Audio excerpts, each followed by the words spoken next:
Салам достор, мен эки суроого жооп алайын деп келген болчумун биздин элчиликке.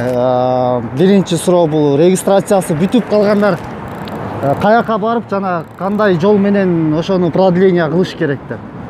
Экинчиси болсо жана интернеттен көрүп аткан ушундай жардам берип атышат дегенден ошо жардам берген, жардамга муктаж адам кайсы жерден жана ким аркылуу алса болот деген суроолорго жооп издеп келген болчумун. Тилекке каршы азыр посольствонун астына келсем, биякта элдер көп экен, киргизбей атыптыр, эшигин такылдаса жооп бербей атыптыр. Продуктту азыктан жана жашаган жерден кыйналып жүргөн мекендештерим бар экен. Өзүм квартирамда да беременный боюнда бар келиндер бар, аялдар бар, картаңдар бар. Ошолорго эме кылып кеткен, видео тартып кеткен. 2-3 күн мурда эле жардам беребиз деп. Жок, жардам күтүп отурабыз. Эми ушул туура эмес да кылганы. Бирөөнүн элинде мусапыр болсок, москвичтердин өздөрүнүн айлыктарын сактайт экен. Өзүбүз багып жүргөн адамдар болсок, бир доход ушу өзүбүз ушул жактан жөнөтчү элек. Аякта семьяларыбыз ачка калды. Биякта биз өзүбүз ачка отурабыз. Ошол суроону тездетип чечип берсеңиздер жакшы болот эле. Ушунча мусапырлардын атынан суранып атам, жалгыз энелердин атынан суранып атам. Мен мисалы үчүн жалгыз энемин.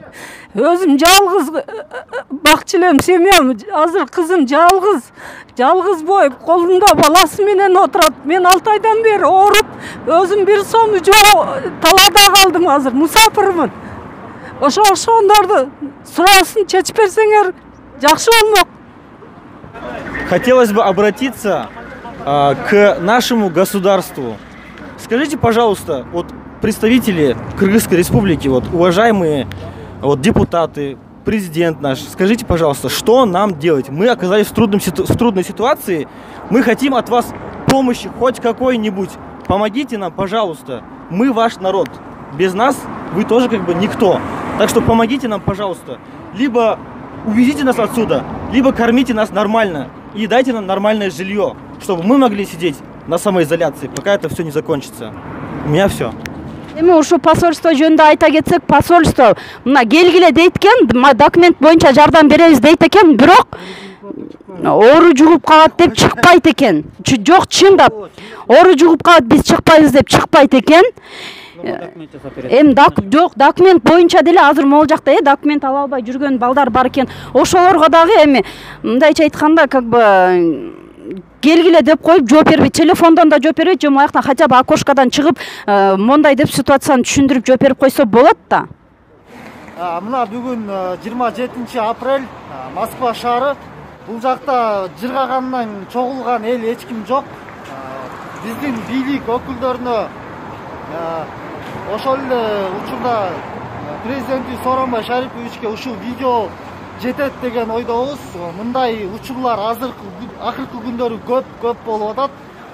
Ушул негизи бир нерсенин башынан чыкканда да окшойт. Ошого жеткизбестен жакшынакай бир тез аранын ичинде чечип, жол полдорду ачып, кыскасы өзүңүздөр билесиздер да эмне кылыш керек экен. Мына айла жок тарадык.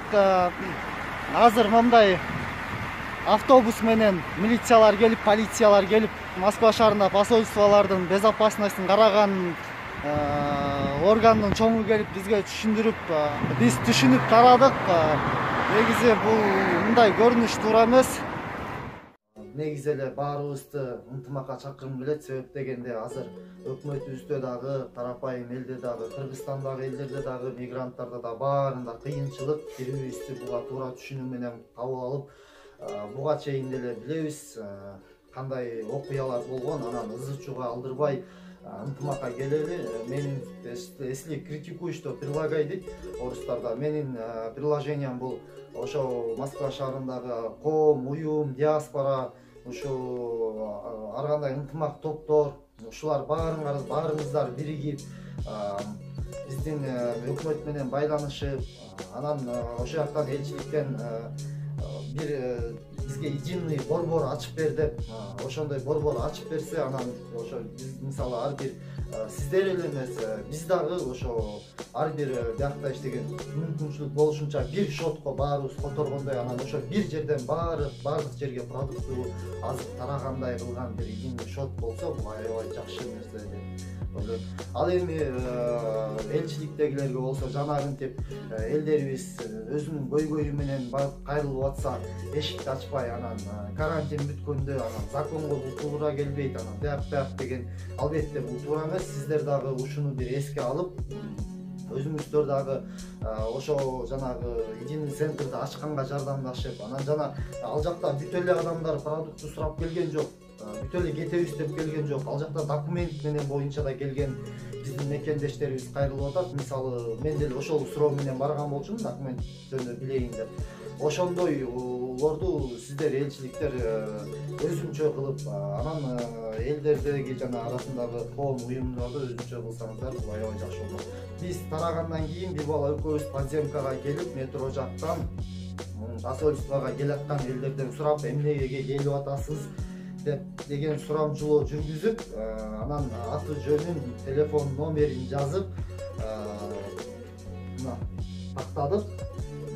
Биякта ошо документ, жарымысы документ, жарымысы иш, анан жана ошондой эле дагы бир башка көйгөйлөр менен келген дагы мекендештерибиз бар экен, кетиш керек. Ошо өзүңүздөрдүн оюңуздарды комментарийге жазыңыздар. Сиздердин оюңуздар кандай? Эмне деген мындай ойлор болот? Буга чейин жетишет уже бийликти жамандап келдик, ушактап келдик, эми ынтымакка келчү кез келди. Бул да болсо сыноо өтөбүз. Эң башкысы оорубаңыздар. Кармаган орозоңуздар кабыл болсун. Ороз айы тынч, жакшы, берекелүү айлардан болсун. Баары алдыда, иншалла, баары душманга чабылбаса, сен дегенде селде каптап агылбаса, жерин коргоп жарагын тагынбаса, андай жигит мырза эмес кыргызымдын, андай жигит мырза эмес кыргызымдын.